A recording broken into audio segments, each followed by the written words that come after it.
Тизмектер жөнүндө айтып берейин. Тизмектер Python'да абдан керектүү, абдан ыңгайлуу нерсе. Бул элементтерди мондай бурчтуу кашалардын ичинде кармап турат. Элементтер бири-биринен үтүр менен ажыратылат. Элемент катары ар кандай типтеги дайындарды жазсаңыздар болот. Мисалы, саптык чоңдуктарды, сандарды, тизмектин ичинде дагы бир тизмекти, же башка бир объектилерди дагы сактай берсеңиздер болот. Азыр мисалдар келтире берели. Ошондо тизмектердин индекстери болот. Индекс деп бир директте элестетсеңиздер болот. Азыр могу жерге мындай комментарий сыяктуу кылып жазып коеюн да, могу жер. Бул 0-чү индекс, бул 1-чи индекс, 2-чи, 3-чү, 4-чү индекс. Булар 0дөн башталат. Мисалы, биз ошол индекс боюнча жазылган дайындарды алсак болот.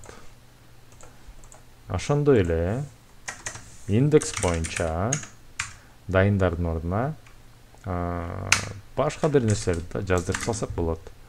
Мисалы, могу 4 дегендин ордуна могу саптык чоңдук турбайбы? 4 1 деп турат, Келиңиздер ал жерге ошо 1 дегендин ордуна сан менен 1 деп жазып коебуз.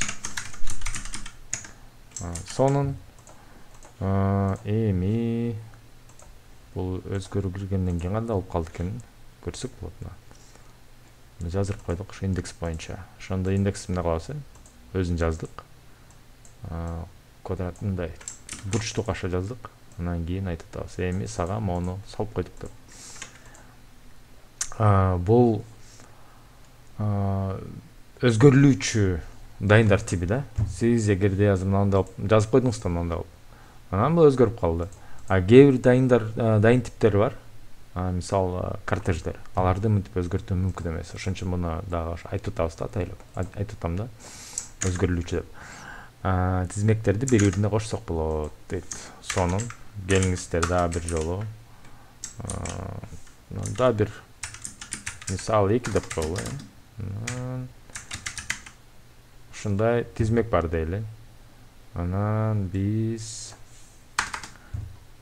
бул экөөнү кошуп койгубуз келет. Кошууну кадимкидей эле кошуу деген символ менен жазып коебуз. Ошондо ал жаңы тизмек бизге берип коет. Жаңы тизмек берип коет дегенибиз мындай да. Мисал кошулган. Мисал 2.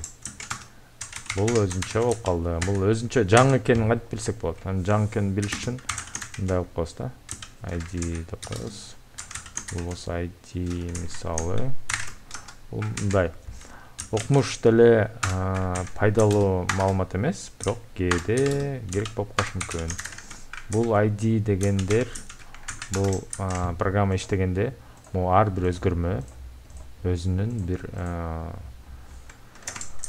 RAM-да оперативдик эс тутумда өзүнүн ордун кармап турат. Ошо ордун ошо дарегин мынтип билип алабыз. Мисалы, мунун дареги мындай экен, мунуку мындай экен. Көрдүңүздөрбү? Ар кайсы даректер боюнча жатат. Бул ошондо өзүнчө бир эмди чыгардык. Бул экөөнүн кошундусун чыгарып койдук.